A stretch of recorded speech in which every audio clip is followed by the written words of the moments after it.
Today's message is one that every parent needs to hear. Have you ever had these thoughts before? I'm doing my all. I'm giving this parenting thing my best. I'm giving all of myself to my kids.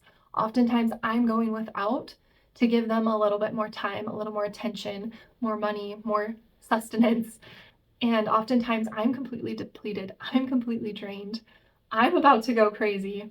But I'm 100% doing everything in my power for my kids.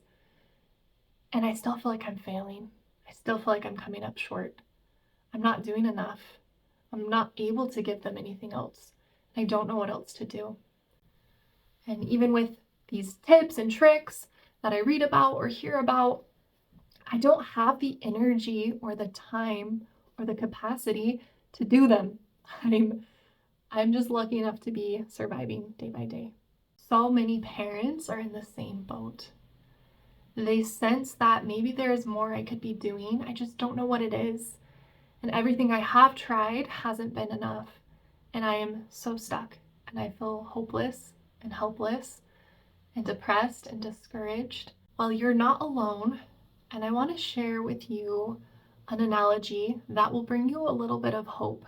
When parents come to therapy, it's often, hey, my kid has problems. Yeah, okay, I'm sure maybe I had something to do with it, but like, I'm not in a place to get therapy. I need to just keep going forward, keep my head down, just keep chugging along. I can't fall apart. Or, I'm already doing everything. And so if you sit here and tell me it's my fault, like, no, I'm going to break down. I'm going to quit. No, peace out. And so parents really do come sometimes from this very desperate place of, I want to help my child. I've done everything I can. It's not enough. Please help them. And here's the message of hope to you. It is 100% true that you can be giving your all to your kids. And I want to liken that into an analogy using water. So water is one thing that we all need to survive. We will die without it. And so as a parent, you provide that basic necessity to your child. Imagine a spoon. Well, you don't have to imagine. I have it here with you. And so you go to that well and you scoop up water and you have to carry it over to your child because they're helpless. They can't come to the well. You're scooping that water and then you're bringing it to your kid, giving them that water that they need so desperately. They're so thirsty. I need more. I'm so thirsty, Mom. Okay, let me go back and get more. Especially if you have more than one kid, maybe you have 5. Now you have 5 kids that you're trying to spoon water to. And as you know, humans, we need a lot of water to survive.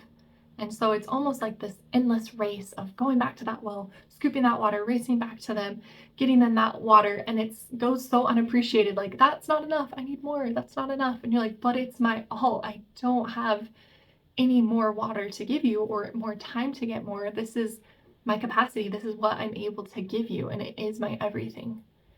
And sometimes it just takes a slightly different perspective or a different tool.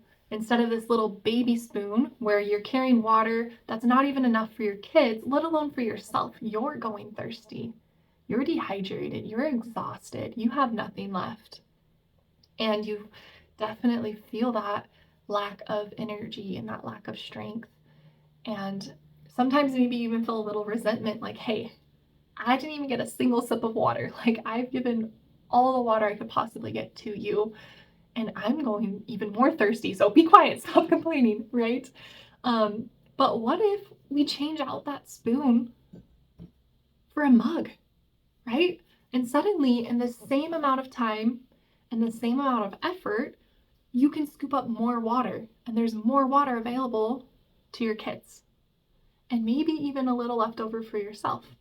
Or what if we trade out this mug for a bucket, right? Or what if we could plug a fire hose straight into the well and then just fire hose the water out?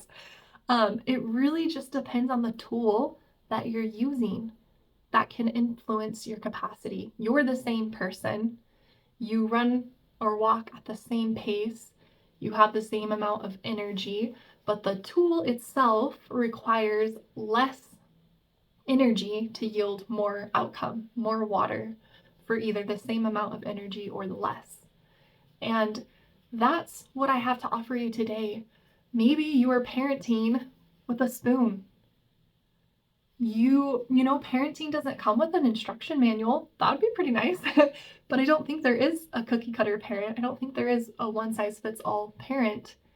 And we have to figure it out on our own. And that's where therapy is amazing, because you don't have to figure it out on your own.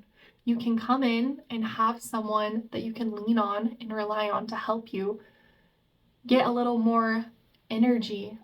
Replace that spoon with a mug or a bowl or a pitcher, so that you can exert the same amount of energy. You don't have to set aside even more time in your life for certain things. And if you do have to set aside some specific time to do specific things, then it's freeing up other areas in your life that you might not even recognize. So that overall you are spending less energy, less time, and yielding greater outcomes. Your children their thirst is getting quenched. Your own thirst is getting quenched. And oftentimes it is leading by example. And so if you are struggling so much, yes, it will impact your kids. They're going to see you struggling, and they love you so much. Even if you can't tell if they're in their crappy teenager stage of life, they do really care about you. They notice what's going on in your life. They notice when you're happy. They notice when you're stressed. They notice when you're sad. And one of the best ways for you to help your kids is to get the help that you need. Just like in a plane, when it's crashing, they drop the little masks and they say, you need to put it on yourself first, and then you can put it on your child, right? Because in the process of getting it on your kid, and it's a struggle, and you run out of oxygen, and then you pass out and die, no one's there to help your kids anymore. They're on their own. So they need you to be full of oxygen, full of water. They need you to be healthy and model that healthiness, and then you can help them from that place of strength, from that deep well that's within you that you have to offer them. If you are struggling, that's okay. Thank you for continuing to struggle. Thank you for not giving up. Thank you for continuing to give it your all, even when it's so incredibly difficult. Your efforts are seen and noticed, and there is hope. There is a way to change out that spoon for a bigger tool to help you. And so that's why therapy is a great option.